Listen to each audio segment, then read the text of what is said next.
కేంద్ర నిధుల విషయంలో కేసీఆర్ బీజేపీ నేతల మధ్య మాటల యుద్ధం కొనసాగుతోంది. కేంద్రంలో ఎవరున్నా రాష్ట్రానికి ఇవ్వాల్సిందేనన్నారు కేసీఆర్. అయితే 1,00,000 కోట్ల వివరాల మీద అసెంబ్లీలో చర్చ పెట్టాలంటూ సవాల్ విసిరారు లక్ష్మణ్. 11,600 కోట్లు మన రాష్ట్రానికి రావాల్సింది బకాయిలు. వాస్తవాలు ఈ విధంగా ఉంటే మేము అదనంగా 20,000 కోట్లు ఇచ్చినాం, ఇప్పటికే 1,00,000 కోట్లు ఇచ్చినాం. ఇచ్చింది 67,000 కోట్లు. అయితే ఆ ఇచ్చింది కూడా ఆయన మెహర్బానీ లేదండి. అది అన్ని రాష్ట్రాలకు ఇచ్చేది, బీజేపీ ఇచ్చేది ఏం లేదు. అది బీజేపీ కాదు, బీజేపీ గవర్నమెంట్ను ఇవ్వాల్సిందే, ఇంకే గవర్నమెంట్ను ఇవ్వాల్సిందే. Any government of India has to give it under constitution of India. BJP స్పెషల్గా చేసే సాయం ఏం లేదు. ఒక పార్టీ అధినేతగా మా పార్టీ విస్తరణ కోసం తెలంగాణలో పర్యటిస్తూ ఉంటే మీరు ఎందుకంత అభద్రతా భావంతో, ఎందుకంత అక్కస్సు, ఏమిటి ఆ భాష, ఏమిటి ఆ పదజాలం? ఇవాళ అమిత్ షా గారు మీరు మాట్లాడిన తర్వాత నిన్న ఎంత హుందాగా నేను తెలంగాణకు ఇస్తున్నది మేము సహాయం కాదు, మా బాధ్యతగా ఇస్తున్నామని చెప్పారు తప్పితే ఏదో మేము 50,000 కోట్లు కేంద్రానికి ఇస్తున్నామని కేంద్రం మాకు ఇచ్చేది ఏమిటంటే ఇది మీ డబ్బులు కాదు, మా డబ్బులు కాదు, ప్రజలు కడుతున్న పనుల ద్వారా వచ్చే డబ్బును ఏ రకంగా రాజ్యాంగబద్ధంగా ఇవాళ కేంద్రం ఉదారంగా అన్ని రాష్ట్రాలను ఆదుకుంటా ఉన్నారు. నేను ఇప్పటికైనా ఈ 1,00,000 కోట్ల వివరాలు అంకెలన్నీ కూడా చర్చకు ఈ ప్రభుత్వం సిద్ధమైతే పార్లమెంట్లో చర్చ సిద్ధమా, అసెంబ్లీలో చర్చ సిద్ధమా, మేము రెడీ. పార్లమెంట్లో మా ప్రభుత్వం నుండి, అసెంబ్లీలో మేము ప్రభుత్వ రిప్రజెంటేటివ్గా, కేంద్ర ప్రభుత్వం ప్రతినిధులుగా మేము చర్చ సిద్ధం. ముఖ్యమంత్రి ఒకరోజు సభలో చర్చ పెట్టమనండి, అసెంబ్లీలో ఒక 1 డే పెట్టండి. కేంద్రం ఏమి ఇచ్చింది తెలంగాణకు మేము చెప్తాం, ఏమి ఇవ్వలేకపోయినా మీరు చెప్పండి, మీరేం చేశారో మేము చెప్తాం. అమిత్ షా తెలంగాణ ప్రజలకు సారీ చెప్పాలన్న కేసీఆర్ వ్యాఖ్యలపై బీజేపీ మండిపడింది. క్షమాపణ చెప్పాల్సి వస్తే ముందుగా కేసీఆరే చెప్పాలని డిమాండ్ చేశారు బీజేపీ నేత లక్ష్మణ్.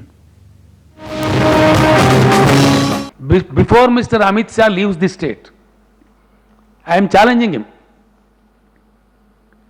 అమిత్ షా గారు, గౌరవనీయులైనటువంటి అమిత్ షా గారు, మీరు చెప్పిన ఈ తప్పులు, పచ్చి అబద్ధాలు, అవాస్తవాలు, రాజకీయ ఉద్దేశపూరితం, రాజకీయ ప్రేరేపితమైన మాటలు మీరు మాట్లాడినారు.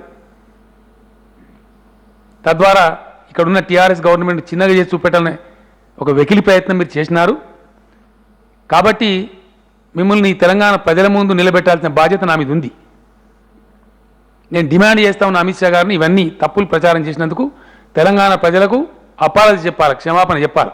ఐ డిమాండ్ డెఫినెట్గా.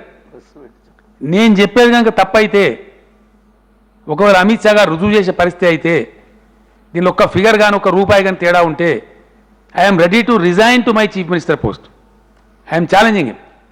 తెలంగాణ ప్రజలే మాకు బాధ్యత అంటున్నారు, కానీ మీరు ఒక తానిషాలాగా వ్యవహరిస్తూ ఈరోజు ప్రజలను బానిసలుగా మార్చి ఈ మండు టెండర్లో జాతీయ స్థాయిలో ఉన్నటువంటి అధ్యక్షుడిగా తెలంగాణలో మారుమూడు పల్లెల్లో ఇంటింటికి గడపడక తిరుగుతూ ఉంటే మీరు ప్రగతి భవన్లో కూర్చొని ప్రజలను రప్పించుకొని ఈరోజు ఒక సామ్రాజ్యంగా ఈరోజు వ్యవహరిస్తున్న మీద ఇవాళ అమిత్ షా గారు ఇవాళ ఒక అధ్యక్షునిగా, పార్టీ అధ్యక్షునిగా వారు ఈ యొక్క ప్రజల యొక్క మరి బాధలు, మోదీ యొక్క పథకాలు ఏ మేరకు అందుతున్నాయని తెలుసుకోవడానికి వస్తే ఈ రకంగా మాట్లాడడం మంచిది కాదు.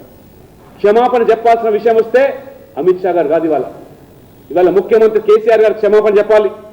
కేంద్రం ఇవాళ నిధులు ఇచ్చినా ఆడపడుచులు, తెలంగాణ ఆడపడుచులకు సంబంధించిన ఆత్మ గౌరవాన్ని దెబ్బతీసే విధంగా కనీసం మరుగుదొడ్లు నిర్మించలేని దుస్థితిలో ఈ 3 సంవత్సరాల కాలంలో ఈ రాష్ట్రం కొనసాగుతుందంటే మహిళల ఆత్మగౌరవం ఇవాళ దెబ్బతీస్తున్నారంటే ఆ మహిళలందరికీ కూడా క్షమాపణ చెప్పాల్సింది ముఖ్యమంత్రి కేసీఆర్ గారు.